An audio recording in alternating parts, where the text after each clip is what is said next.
I'm your host, Mia Haskins, along with my co-hosts, Leon Jones and Anna Illis. And today, we'll be talking about our guy, Kanye West, the race discrimination at Yale University, Childish Gambino's new video, This Is America, Gabrielle Union's new movie, Breaking In, and a Georgia mom exploiting her 5- and 6-year-old daughters to sexual harassment, along with Medicare for U.S. immigrants, and let's not forget OSA News. Now let's jump into it. Yes, so today we're going to start talking about the medical care for immigrants, and specifically U.S. immigrants, and essentially it's not going so well.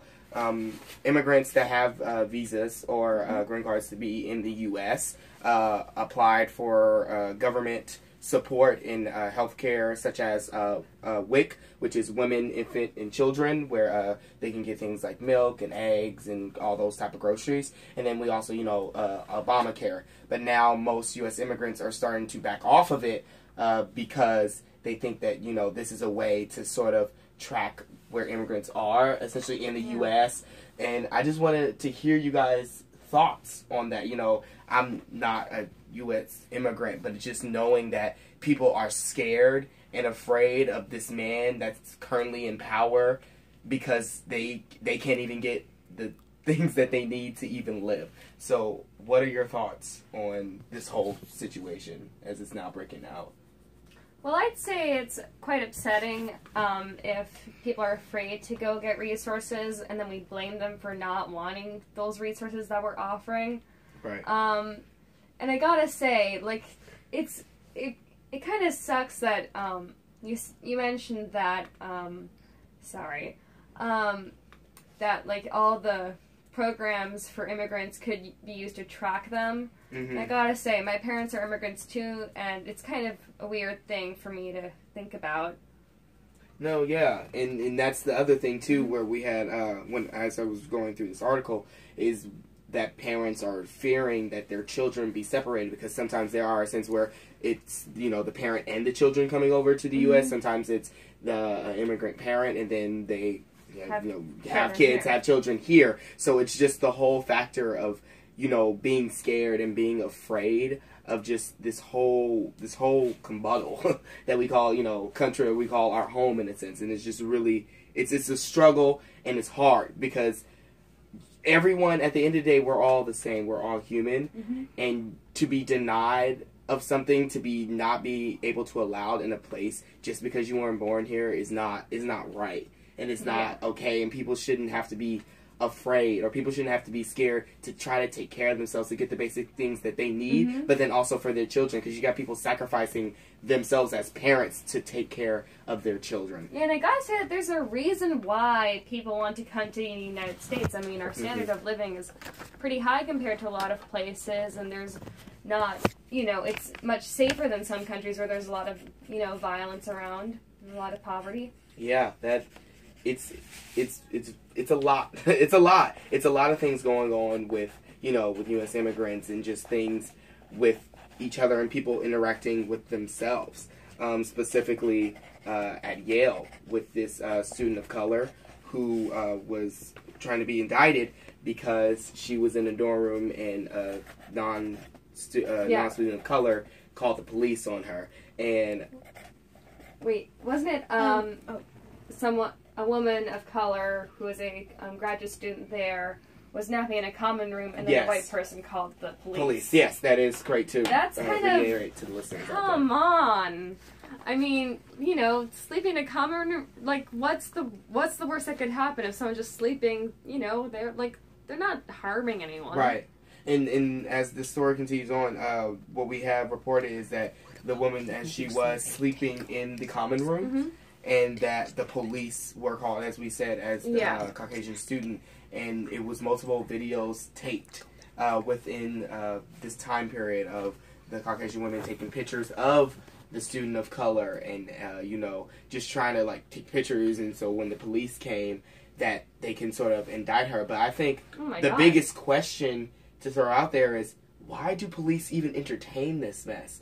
It's a more local story that happened the same way, is that at Lake Barrett, there are these two guys barbecuing, and a lady called the police on them. So it's how do police, like, I understand that you have to do your job and you have to answer to a response, but a response like this where you're hearing a woman saying that she's calling the police because she saw this woman of color sleeping in a common room where a college where she pays tuition and she studies and is trying to get, you know, a degree, where she's trying to make a life for herself. Why can't she do that? Why are you even affecting that?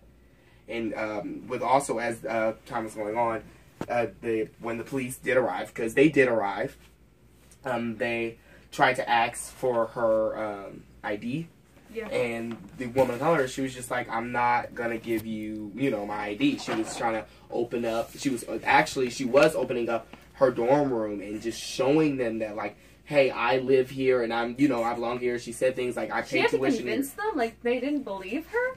Yes. It's because her student ID and, like, her actual name, where she goes by another name, and that's in the book, or in, like, the school, like, the student logbook, so they didn't believe her. I mean, later on they did leave her alone. They left her. Yes, they did. After, because they figured out like the situation. But this whole time she was on Facebook Live, showing everyone this, and the lady, like, she just kind of told her, like, you're not supposed to be here. Yes. And the quote from an officer, he said, "You're in a Yale building, and we need to make sure that you belong here."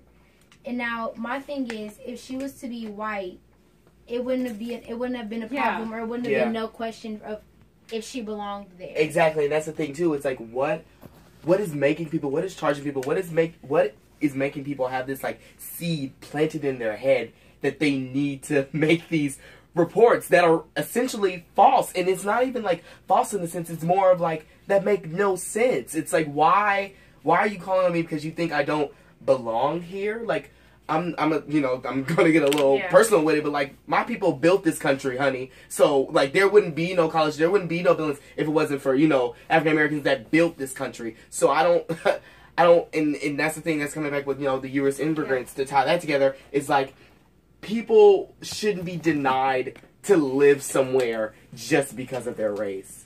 Yeah, and I gotta say, I think the reason why this keeps happening is because white people especially, aren't aware of their implicit biases, and then they just are more likely to call the police on someone of color because, you know, people of color are, you know, sometimes racially profiled as being criminals, and, like, you know, white people, if they commit a crime, they're just dismissed as mentally ill. Right. Well, I think something that needs to happen is these people that's filing these false reports needs to be charged. Yeah. And I feel like it's not fair, because be careful. One, I heard it's like a fine, like, if you call 911 and it's not an actual emergency. Now, I don't know if these people are getting fined, but that's one step that should be taken.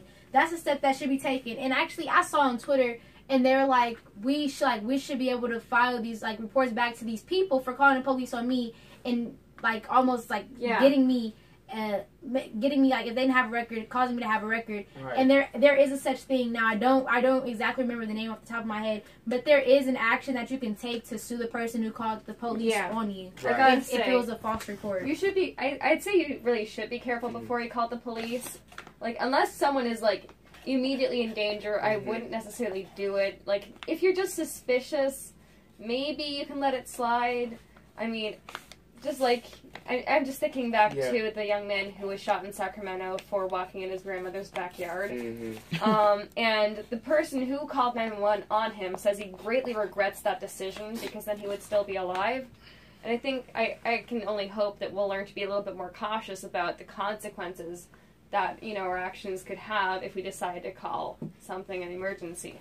Yeah, and it's just like a sense of, like, wasting people's time, in a sense. It's like, why are you got these police coming out trying to listen to these responses, and it's wasting people's time. You're taking, and it's wasting your time too. The lady that called the report on this woman, you're wasting your time. You could be out here getting your degree, honey, but no, you're out here trying to call the police on a woman who's over here sleeping because she's trying to get a degree. I just don't understand. She was just sleeping there. Was she hurting anyone at all? Right. And then this is going back to Mia's thing, is where they should get fined. But, you know, with the type of country we live in and with the whole thing about race, it's going to take a while. It's going to take... Yeah, it's just going to... We're either going to take a step forward where we're going to be like, okay, yes, people that make false reports, but then you got all these people of color that are making actual real reports. Then people that are not of color...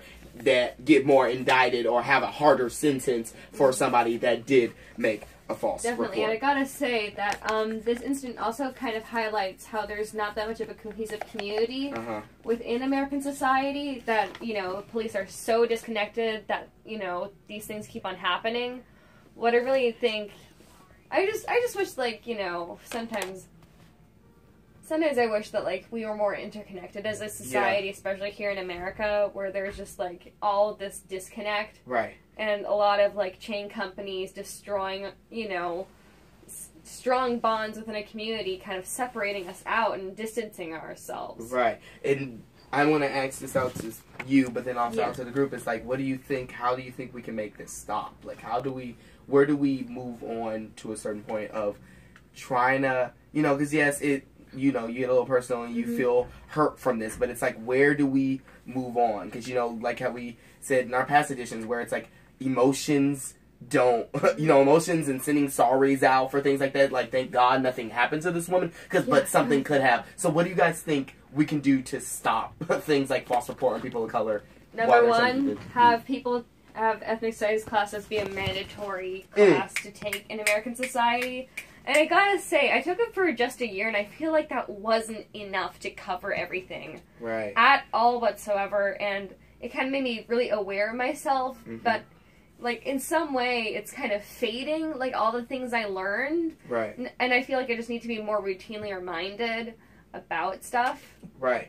And it's also, and I think, I'm glad you brought up the whole ethnic studies thing, because it all just reminds us to educate ourselves, to really, you know, really let yourself know, check in with yourself and be like, is this the right decision to make? Does this make sense? Does this make sense at all? And, you know, it's just hard. And with, you know, also the lifestyle that you grow up. Like, I know you can't really control how parents teach their children and what they teach their children, but it's still like, it baffles the idea of, like, how parents allow and what families take up for each other. Just like how this whole situation now that's going on with Kanye, and how his wife is now trying to take hold of his situation. So, well, apparently Kanye has been having arguments with Kris Jenner. But Kim is out there defending him. T-Sip. I do believe here's a couple of tweets she wrote. To the media trying to demonize my husband, let me just say this. Your commentary on Kanye being erratic and his tweets being disturbing is actually scary. So quick to label him as having mental health issues for just being himself when he has always been expressive so far. Right. Is not fair. Right. Sorry, Right. No, yes, and for those that you do not know about the story, Kanye is like, he's been a little off the wall, as we've seen with him and his interactions with Doesn't Trump. he have like a sign, "Make America Great Again" hat? Yes, he does, and it's kind of disgusting in a sense, but it's just where's his mind at with these stories, and it's just where is he? Where's your mind at, Kanye? Kanye, where you at? Kanye, come on! Like it's kind of baffling how he's just like making up things like these make America Great Again signed hats and shaking hands with Trump, and like, I'm not saying that it's like nothing wrong with to shake somebody's hand, but specifically with this person. And I also think it's not even the Trump thing that bothered people the most, because I mean, you're gonna have your political differences. Everybody, like Chance the Rapper, and everybody doesn't have to be a Democrat. And so, but the thing that ticked off black people the most, or any person, if you have some sense, is he said slavery was a choice on a TMZ interview, and a TMZ interview that was aired on television. And from there, he did get into a heated debate with the TMZ employee about how, like, he needs to think about his comments and what he does to affect these people, right? And the people that support him, and like the changes he has made and how they support that. But this is the last straw, and I feel like that's just one Kanye fan, and that's a lot of their perspective on how he married Kim Kardashian. Everybody made a joke about that because in the song Gold Digger, he's talking about how once he get rich, he gonna leave you for a white girl. And that's what he kind of did. Yeah. And then everybody let that slide. He started this crazy clothes, his Yeezus, like all this just different stuff that's been different strings pulled for his fans. And this was the last one.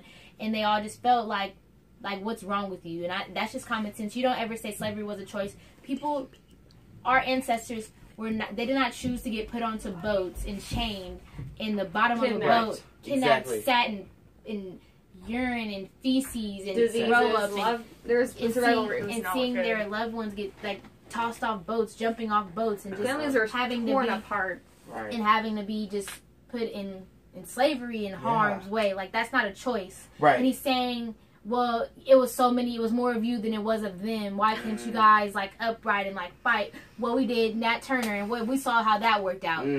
So they got smashed down because, you know, if you're in slavery, you're like, I'm quite certain that slaves were deprived of having the resources to be able to rise up. Their languages were taken away. There was no way for them to share and code messages or anything like that, aside from, you know, some straight spirituals. Yeah.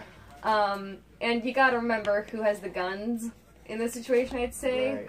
You know, the white slave owners. Yeah, and going back to that statement of just, you know, like, you know, slavery wasn't a choice, and like him saying that when he get rich, he gonna leave like a white woman. What do you think? Why do you think he made those statements? Where do you think his... Well, Gold Digger, that was made years ago. Well, yeah, Gold Digger was made years ago, but like this specific statement that's come up about, you know, slavery wasn't a choice, and how do you... I hope it was just a fluke. I hope it was just a fluke, and that Kanye will go out and say like, "Oh, I'm sorry." Like, I do believe. I think it was like a congressman from Nigeria volunteered to give Kanye a tour of the slave ports in like Africa. So that's pretty insane. Yeah. I just hope that Kanye is going to educate himself a tiny bit more. Right. Yes. Maybe. Based off Kanye, we see like a lot of regular people, normal people's opinions, and they're having a lot of famous people speaking on this and how, you know, he's not a part of the community, about a part of their community. One person that's been very advocate about this is Snoop Dogg. He's been very, very active on Instagram about how much he does not want Kanye anymore. Go Snoopy Snoop. Yes, and one celebrity that that's usually his voice. Well, she's very graceful with her opinions. Is Gabrielle Union. Yes. Usually when asked, she's just like, oh, you know, like that's his choice. That's what they want to do. But she recently has a new movie coming out called Breaking In. Yes. Yes. Comes out tonight. Tonight. We gotta go see it. We gotta go see it. Yes, May 11th. And the film is essentially a tight story about, you know, mothers out there. For all you amazing mothers, as Mother's Day is coming up this Sunday. Shout out to my mom. Yeah, shout out to all the mothers out there. And essentially, the movie is about Gabrielle Union, her character, and her two children going to her deceased father's house. And he's like this like really rich black dude, and he's like dealt with a lot of money and things like that. So he's got this big house that has like amazing security. And as people know about this man, they're trying to break into his house and take the money. So Gabrielle Union does go outside, and then things start to shut down, and her children are still inside with these people that broke in, and something... With the people that broke in? Yeah, so and now she just... Something, you know, snapped into her, and now she's just, you know, slaying out there and trying to get her children out of there, and it's an amazing film. You guys should definitely go see it. I know some people saw it last night. I wasn't able to, but I am planning to go see it tonight. And it's just really, it's in bringing up our next topic with mothers. This specific mom in Georgia who was she was selling her children in terms of sex, her 5 and 6-year-old daughter. To a 7-year-old man who 78, I'm sorry, and that's even worse. And they called him Pop, and it's just it's kind of hard to sit and settle with, and I want to hear you guys' opinion. I know we last week we talked about sexual assault when we had the sexual assault assembly. So how do you think? Where does this put us now? In a sense, like I said, you know, we take a step forward, but we see in our country we take a couple of steps back. Yeah. Because, like, as a mother, you're known to be this protecting, loving energy, and just you're supposed to like take in, you know, and especially at 5 and 6 years old, they're like, like, you know, they don't really know much about life and know about anything. So it's just being a mom and letting your children be taken advantage of by this really old man for money, and then going on social media posting pictures of what you got, your new bling, your new this. You need to be worried about taking care of your children, making sure they get an education, and making sure they getting food and clothes on their back, honey. Not over here trying to get money and telling them. Well, this is Miss Dolores. I'm gonna step in because I am a mother. Yes. And first of all, when I read the story, I first thought, what was this woman's life like? Right. Because in order to be that devoid of emotion, of feeling, of compassion, of downright love, you have to stop and think something terribly traumatic had to happen to her, because she's cut off from all of these things, because these are her children. Yes. They came from her. And like you said, a mother's job is to nurture and love. That happens from the moment they leave the womb. You fall in love. I know, I'm a mother. So you have to stop and think, what horrific, traumatic thing happened to her to cut her off to where she's devoid of all of that. Right. And this is just one story that we read about in our country. There are millions of stories like this. And you have to stop and think, where are these people? Where are they? How are they raised? Right. You know what I'm saying? Yeah. To where they're almost monsters. Right. And like you said, she's posting on social media like this is normal. Yeah. So in her mind, this is okay. Yeah. These are 5 and 6 year old children. Right. So, you know, when we start talking about people doing these things, it's monstrous, but it also makes me think, how were they raised? Were they treated the same way? Yeah. You know what I'm saying? Was this their norm? Because certainly they're taking it as this is just what happens. Right. And when you're unfamiliar with that type of lifestyle, or when when you've lived a life that's been good, and I tell people this all the time, think about your parents and how well they treat you, because there's some kids that don't get a tenth of what you get. Right.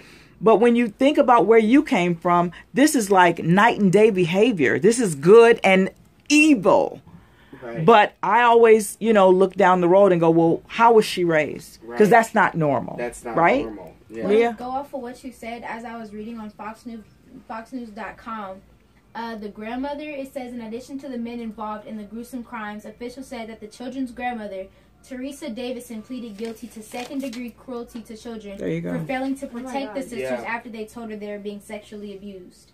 And so there, you obviously see that the mother of these two children, was getting sexually abused for years, and her mom never said anything. We don't know. These children could have been conceived through rape, or we don't know. I'm not saying that's how it happened, but that could have been the background of the situation. And she could have spite. I just don't see how Perry can do that, but she could have some sort of spite towards these children. Who knows what's going through her head? It's not right. It's not right at all. And that's why these two men. It was two men. Yes. It was one that they called Pop, and then it was another one, Alfredo Trejo. And the one that they were called Pop, his last name is Office, was sentenced to life in prison without the possibility of parole, plus of 146 years to run concurrently, while Trejo was sentenced to 25 years in prison, followed by life on probation. And this is the guy that got sentenced to 106 is the one that is the 78-year-old man who's a man of color. Yes. And okay, and I don't want to throw race into it, because I don't wake up looking for racism, but it's just like sexual assault is wrong all the way. So you can't do one for one, for a man that's a man of color that's 78 years old, and it's wrong, and I'm glad that he's getting indicted, and that's going to spend the rest of his life out. But this woman that's like 25 years old, that's a Caucasian woman, only gets 25 years, and she'll be out 50. She might not be able to get like a job or a house, but she still will be out free roaming the streets as if it's nothing. This man is going to live the rest of his life. It's not? No. Okay, I'm so sorry. That's another man. That's another man. Okay, then I'm so sorry. Yes, good job. But one thing, as you, both Miss Dolores and Nia have mentioned, is like mental health. And for all the listeners out there who may not know, it is Mental Health Awareness Month. And mental health awareness has been observed in the United States since 1949, reaching millions of people. Mental Health Awareness Month, recognizing the green ribbon as its symbol. So, as sort of a contribution to celebrating, Mental Health Awareness Month, each of us are going to give 5 tips, and I'm going to start off. One thing, one tip to give in terms of supporting people with mental health is, to track gratitude and achieve with a journal. Start your day off with a cup of coffee. Set up a getaway, work strengths, and, keep it cool and get a good night's sleep. Yes, next I have, think of something that you love in your life and you want to, or something that you want to improve. Experiment with new recipes or a poem. Show love to someone in your life. Boost brain power by treating yourself to a couple pieces of dark chocolate. I don't know, but they say dark chocolate keeps a lot of stuff moving in the body. Exactly. And another thing is, it doesn't say. Okay, do you have 5 tips? Yeah, valuing yourself and taking care of yourself. And, I have a habit of being, really hard on myself and then kind of makes my self-esteem tank. But what really helps me is I have a routine where I basically I give myself a nice bath, so that's what I do. Nice. Yes. And now, in observance of Mental Health Awareness Month, we contribute those 15 tips to support people with mental health. Now we're going to move into some OSA news, some more local on-campus stuff, where I have some tea for you guys. The word is out in these streets is that OSA has signed a new academic officer, and he is a man of color. And next Information Friday, as we scoop out this story, we're going to get a little more information. But there are a couple of other things that are happening and have happened, and that's the senior book launch. Yay! That's tonight. May 11th tonight. There are books on sale for all the seniors, and I'm sorry. I'm just not too comfortable with promoting myself too much. No, you should. You're a senior. It's your last year, love. Well, tell us about what's the name of your book. Yeah. It's Nobies. It's spelled N0.B1S, just to be unique. No one knows how to read it though. It's kind of like a weird dystopian sci-fi surrealist kind of a story that kind of warps time and reality. Right. And then there's a theme of repetition throughout it, and it's written in prose. And kind of it's my own book. Prose, poetry, and song. Yes. Yeah. Okay, now you guys... Kind of discovering that the world is not, what I thought it was. Right, and where is this on the OSA campus tonight? No, it's at chapter 510. All right, yes, and that's what time? 7 p.m. today. 7 p.m. today at Chapter 510. Go see all the seniors book launch, all their amazing books. If this airs today. Yeah, May 11th. Oh, right. But can they buy your book somewhere else if it doesn't? You can just come up to me, I guess. Yeah. Excellent. Yes, we love going up to people and buying books. But we're so proud of you, Anna. Yes. Let me just say that, because Yes, Anna's been with me in broadcast for a while. I've watched her blossom. I've watched her grow. She came and she was just as shy as she wanted to be, and now she speaks out. She has opinions. She writes topics. She writes features. She does it all. So yay! Earn my acknowledgments. Yes. Aww, that's so sweet. We're proud of you, Anna. Yes, most definitely. But I'm sad to hear that you did not go to prom. Aww. I did go out yesterday and buy a nice dress. Okay, we got to treat ourselves with that. And Mia, I know you went to prom. How did you? Did you like it? How was it? A velvet night? It was Not what you expected. It was better than the previous prom I went to. We don't say that much. But not at OSA, but it was another school. But it was nice. Trainer. We it was nice. We had a slider bar. They were kind of dry, but it's okay. And then we had an ice cream bar, just for dessert. The music choice, it was cool, but it wasn't everything that I wanted. Right. We had a photo booth, and the photo booth was gorgeous, it was honey. popping, the lighting was in there it was magnificent. Giving you life, honey. Hashtag regrets. And so, yes, OSA prom was the best. And if you are a junior or current sophomore, yes, or I'm junior, going next year. Go next year. Get on Yes. prom committee so we can get it all started. And I think that's it. Yes. Thank you for listening to Information Friday. I'm your host, Mia Haskins, along with my co-host, Leon Jones. And Anna Ellis. And you're listening to KOSAradio.org, where Minds, words, music, and rhymes meet.